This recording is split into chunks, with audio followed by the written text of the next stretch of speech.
I've got cerebral palsy that affects both my legs and one arm. That's my official diagnosis, but what you really see is I walk with a limp. I'm a software developer, so job-wise, I don't have any issues. I knew when I was a kid that using my brain is the best way for me to survive on my own without relying on other people. I haven't had the chance to get my driver's license, but according to therapists and doctors that shouldn't be an issue. That's the background about me. My girlfriend and I have been together for a year. We met back in April 2020 of last year, and we decided to get together in May 2020. I told her about my disability before then, but she wanted to try and make it work.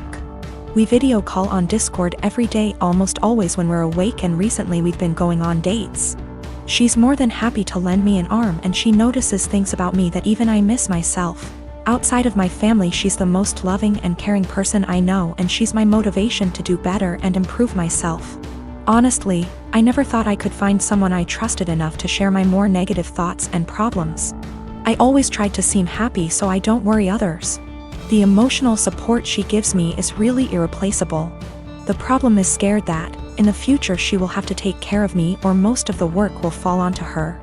To make matters worse, her mom has been telling her for the past few weeks to break up with me because she can find better, and she doesn't want her to have the burden of caring for me.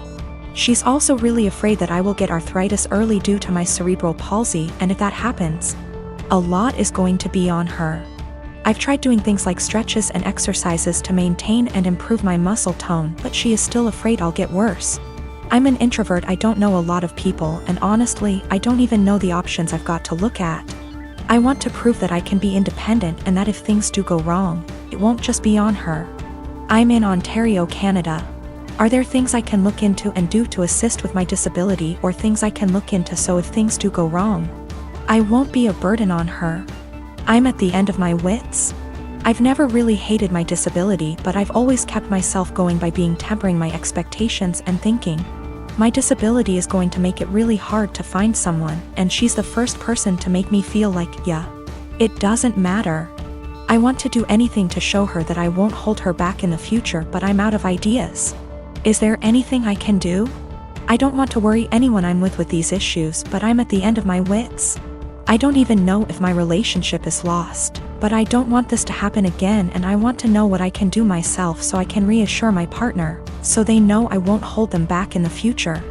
I don't know if there are things I can look into to better plan my future so it's not a concern for my partner.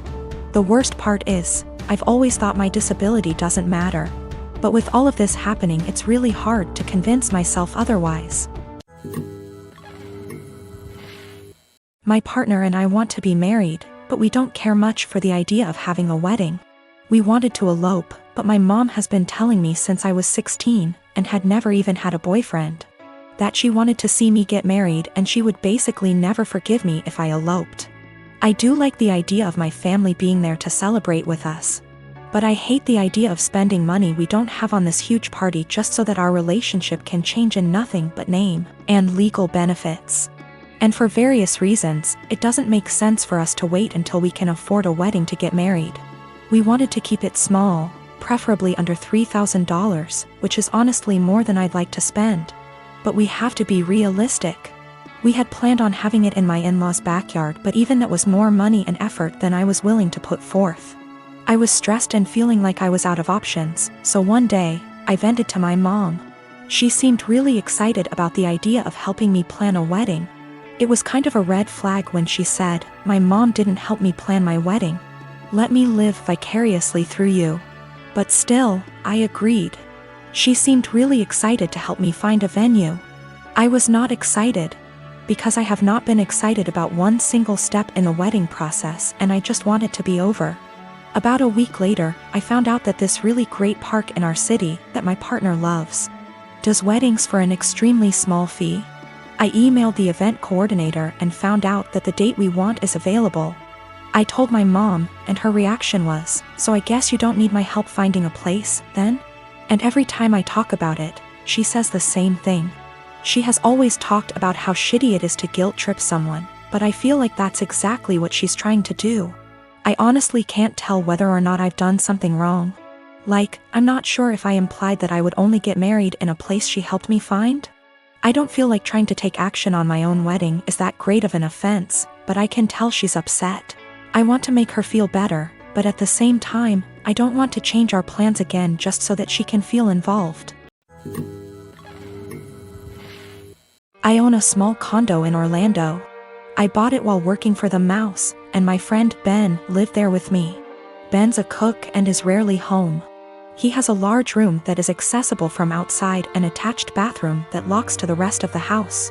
Well, I got a different job, got engaged to my partner, and moved a few hours away. We kept the condo as a place to stay when we visit the parks. And we agreed with Ben that he could continue living there as long as he paid all the utilities and maintained the place. Our friends use it too, they pay a bit for utilities, are told don't bother Ben, and clean before they leave. Between everyone who uses it, we've gotten stuff donated so it's now a fully stocked vacation home. My immediate family and I have a bad history but we mended. They've used the condo 3/4x a year. On Monday Ben got woken up at 2 a.m. by hammering on the main door. My aunt and uncle, their kids, and their grandkids were all there waiting to be let in. I haven't spoken to these people in years after they decided I was the devil's spawn for being gay. They demanded that the caretaker give them the keys. Ben called me. I told him to give them my number, then shut and lock the door and not let them in. My aunt was insistent that my condo was actually owned by my family. It was the family vacation home. And it was against the law to not let them in. I told her no, it was mine, I own it and I let friends and family use it, but I choose who stays there. There was a lot of back and forth and some petty name calling. She said they were here for a week, where were they supposed to go, and I said I don't care. Meanwhile my partner reported that Ben texted them saying my uncle was attempting to kick in the door. I said tell him to call the police. She hung up on me and Ben said they left. In the morning I got a phone call from my mom trying to convince me to let them stay. We had an argument during which she admitted that she didn't tell people that I owned the property, because she didn't want the rest of our family to know they were in contact with me again. I told her if that's how she wants our relationship to be, then she's no longer welcome.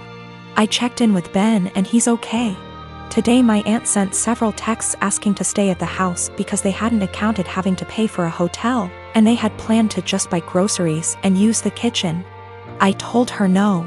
She said they were about to be out on the street with their luggage. She called me cruel and heartless and that I was ruining Disney for the kids. That made me hesitate, probably because I worked for the Mouse. I know that particular family line has very little money. Yet I find it hard to believe someone would plan a whole vacation without accounting extra funds for it. But the kids are really young. I'm so furious over the homophobia that it feels like a point of pride to deny them access. I, 37M, have 3 girls, 8, 10, and 12.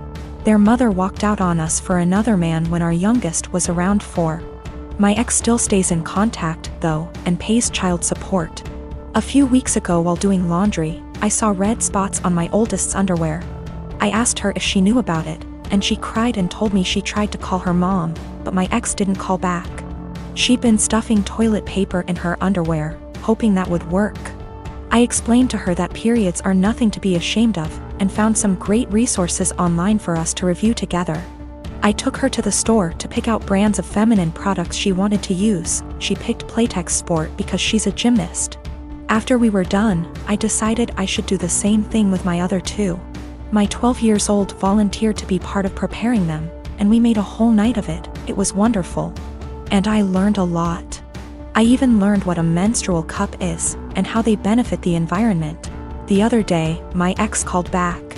I'll usually arrange a video chat and leave the room so they can have some alone time, and when they're done chatting, I'll come back in to talk boring co-parenting stuff like school, bills, etc. This last time, my ex was furious with me for talking about periods with the girls. She shouted at me that I was sick and perverted. Why didn't I call her myself if I knew it was so urgent?